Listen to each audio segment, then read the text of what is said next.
Il y a des matins qui ressemblent à tous les autres matins. Le café, la lumière par la fenêtre, le bruit de la ville qui se réveille. Quelqu'un à côté de vous qui se lève et qui dit « je t'aime » avant de sortir. Comme d'habitude, comme tous les autres matins. Et vous continuez votre journée, votre travail, vos appels, votre déjeuner. Et le soir, vous rentrez. Vous mettez votre clé dans la serrure. Et la clé ne tourne pas. Vous essayez encore. Elle ne tourne pas. Vous regardez la porte. C'est la même porte. Votre porte. La porte de la maison où vous avez vécu pendant 7 ans. Mais la serrure est différente. La serrure a été changée.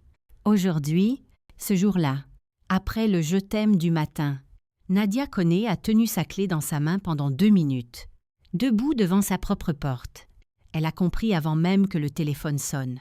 Elle a compris ce que ce matin signifiait vraiment. Ce n'était pas « je t'aime », c'était « au revoir ».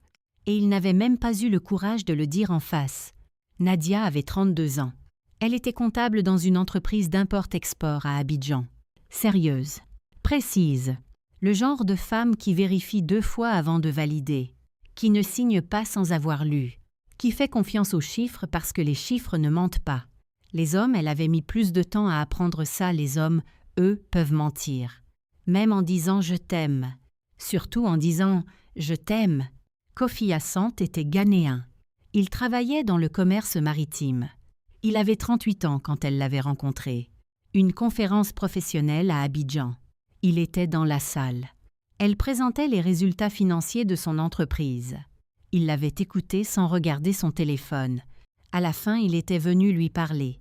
Pas pour flirter, pour poser une vraie question sur la méthodologie. Elle avait répondu. Il avait posé une 2e question. Elle avait répondu encore. À la 3e question, elle avait dit « Vous êtes très curieux ». Il avait dit « Je suis curieux des gens qui savent de quoi ils parlent ». Elle avait ri.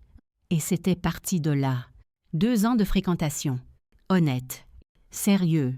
Il venait d'Accra. Elle était d'Abidjan. La distance avait rendu les choses plus lentes, mais aussi plus choisies. Il ne se voyait pas par habitude. Il se voyait parce qu'il le voulait vraiment. À la fin de la 2e année, Kofi avait proposé qu'elle vienne vivre avec lui à Accra. Il avait dit « Mon travail est là. Ta mobilité est plus grande que la mienne.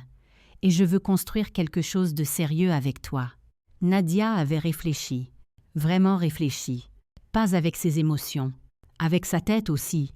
Elle avait ses propres questions, et lui avait répondu à chacune, patiemment, sans se mettre en colère, sans dire « tu me fais pas confiance ». Il avait répondu, et les réponses avaient été bonnes. Alors elle avait dit oui, elle avait donné sa démission, elle avait fait ses valises, elle avait dit au revoir à ses amis, à sa mère, à Abidjan, et elle était allée construire une vie à Accra, avec un homme qui répondait à ses questions, avec un homme qui la regardait présenter des chiffres sans regarder son téléphone. Elle était allée, les yeux ouverts. Elle le croyait. La vie à Accra avait été réelle. Pas parfaite, mais réelle. Elle avait cherché du travail. Le marché était différent. Elle ne connaissait personne. Les premiers mois avaient été difficiles. Elle dépendait de Kofi. Financièrement, elle qui avait toujours eu son propre argent dépendre de quelqu'un d'autre, c'était inconfortable. Elle le disait à Kofi. Il disait « Prends le temps. Ça viendra ». Elle avait trouvé un poste après 8 mois, moins bien payé que ce qu'elle avait à Abidjan, mais le sien, avec son nom sur un contrat. Elle avait recommencé à construire, lentement, dans une ville nouvelle, dans une langue qui n'était pas la sienne. Elle avait appris l'anglais. Elle avait appris les codes. Elle avait appris comment Accra fonctionnait. Et Accra avait fini par la reconnaître. Pas comme la femme de Kofi, comme Nadia, la comptable ivoirienne qui connaissait son métier et qui vérifiait 2 fois avant de signer. 7 ans. 7 ans à construire une vie. 2 vies en une. La sienne et la leur. Les signes avaient commencé à apparaître au cours de la 6e année. Elle les avait vus. Elle était comptable. Elle voyait les signes. Kofi qui travaillait plus tard.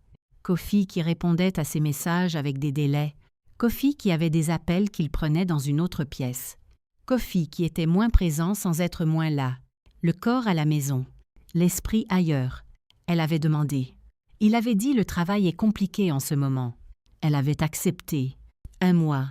Elle avait demandé encore. Il avait dit « Tu deviens parano ». Semut, parano. Elle avait rangé ce mot dans la catégorie des mots qui servent à faire taire les gens qui voient juste.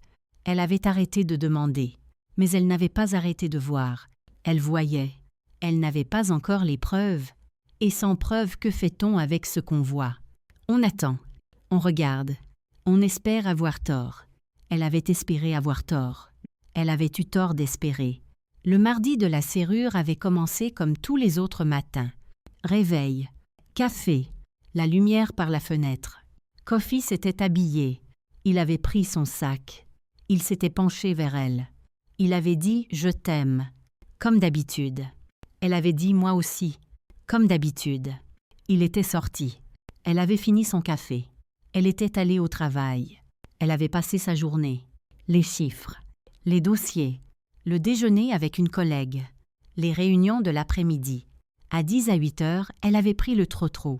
Elle était descendue à son arrêt habituel. Elle avait marché jusqu'à la maison. Elle avait sorti sa clé. Et la clé n'avait pas tourné. Elle avait regardé la serrure. Neuve, brillante, encore fraîche de l'installation. Elle avait regardé la porte, puis la serrure, puis sa clé. Elle était restée debout 2 minutes, avec cette clé dans la main. Et pendant ces 2 minutes, quelque chose s'était passé dans sa tête. Une révision complète, rapide. 7 ans, la conférence, les questions sur la méthodologie, Accra, les 8 mois difficiles, l'anglais appris, la vie construite, les mots parano, et ce matin, et time.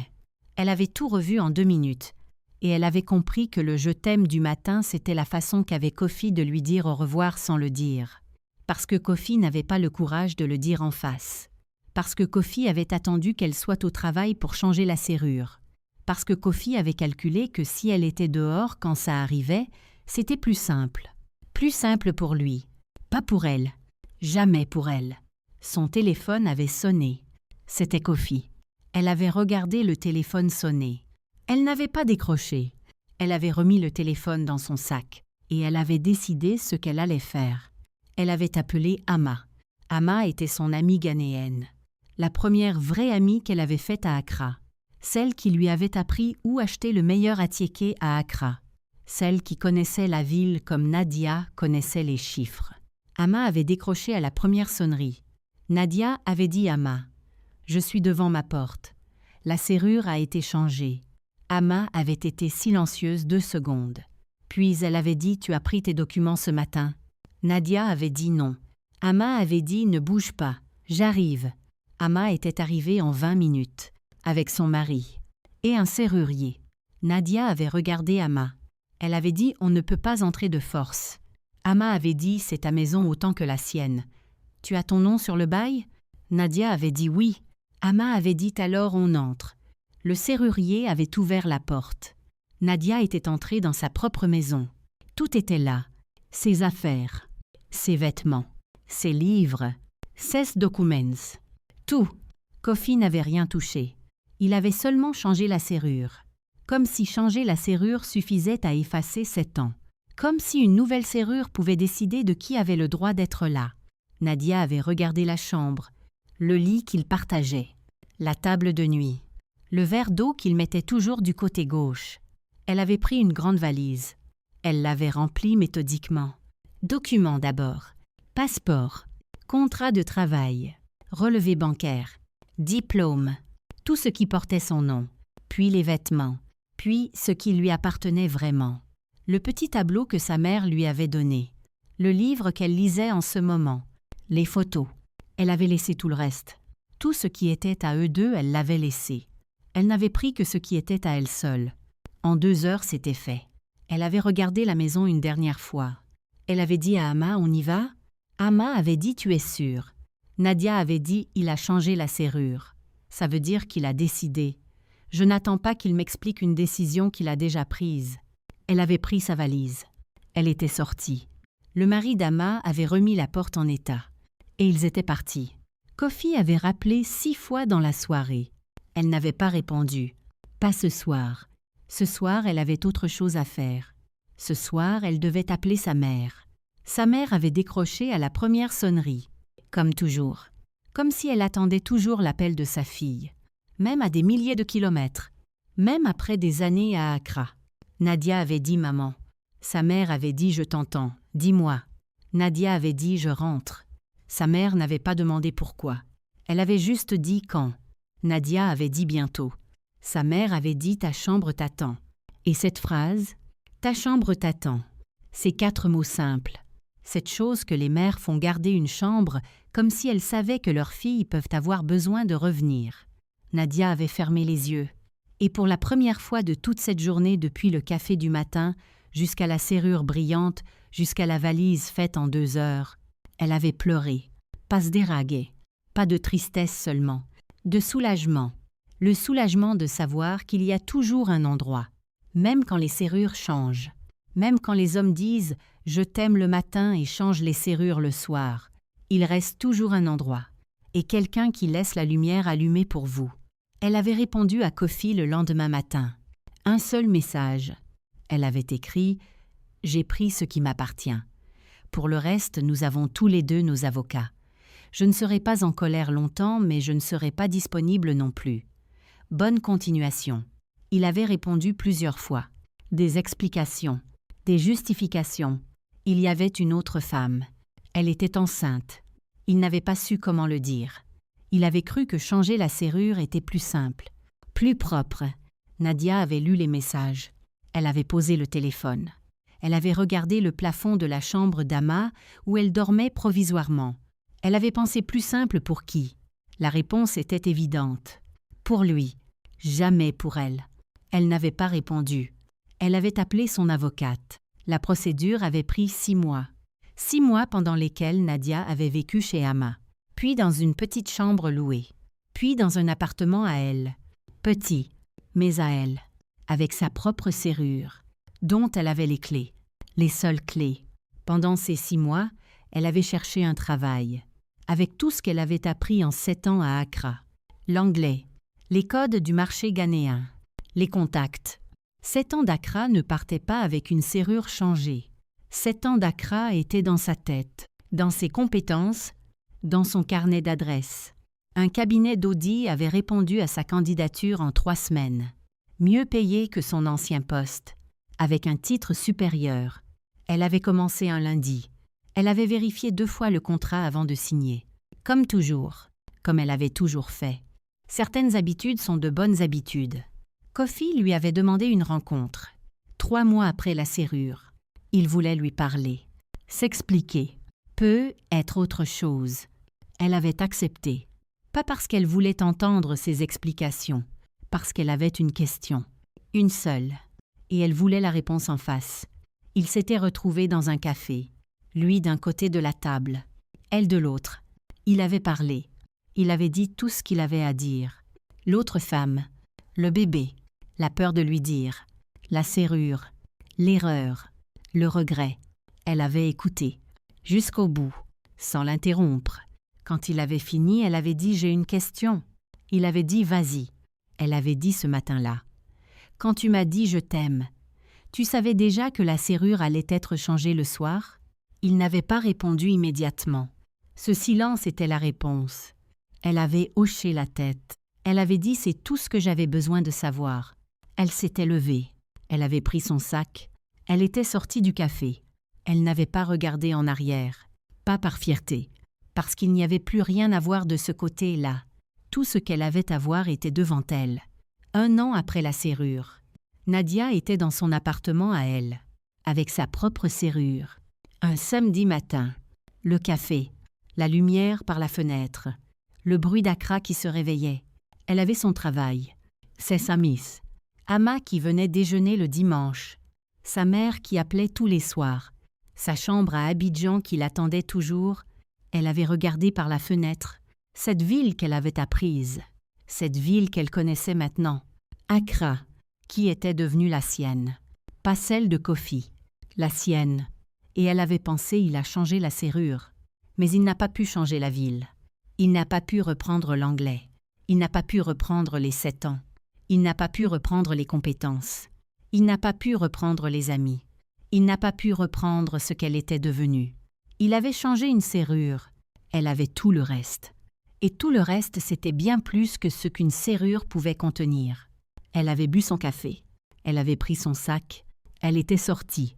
Sa clé avait tourné dans la serrure, facilement, comme elle devait tourner, et elle était partie dans sa journée à elle, dans sa vie à elle, que personne ne pouvait fermer derrière elle, parce que cette fois c'était elle qui avait les clés, toutes les clés. Cette histoire nous enseigne 5 choses. Premièrement, un homme qui dit « je t'aime » et change la serrure dans la même journée n'a pas dit « je t'aime ». Il a dit au revoir de la façon la plus lâche qui soit. La lâcheté se reconnaît. Elle ne frappe pas. Elle ne confronte pas. Elle évite. Elle change les serrures pendant que vous êtes au travail. Elle envoie des messages au lieu de parler en face. Quand quelqu'un choisit la voie de la lâcheté avec vous, c'est une information sur qui il est, pas sur ce que vous valez. Deuxièmement, emportez toujours vos documents.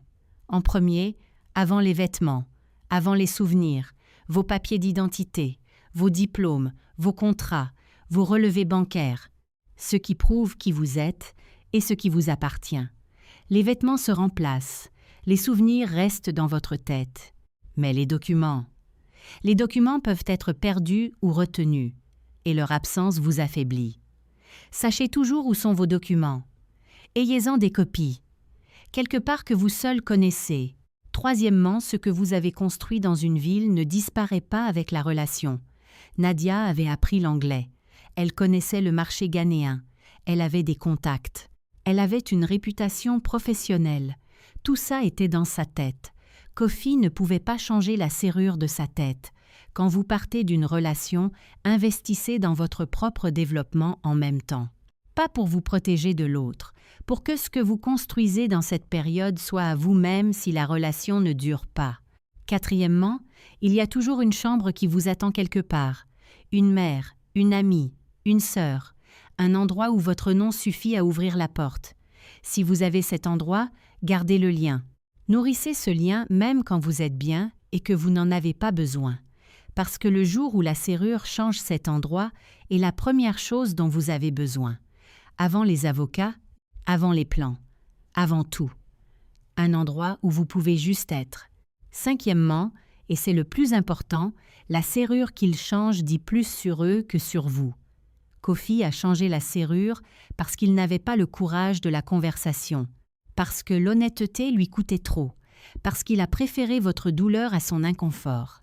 Ce choix-là, ce choix de changer une serrure plutôt que d'être honnête, c'est le résumé de qui il est, pas de qui vous êtes. Vous n'avez rien à voir avec la lâcheté des autres. Vous avez seulement à décider ce que vous faites de ce que leur lâcheté vous a appris.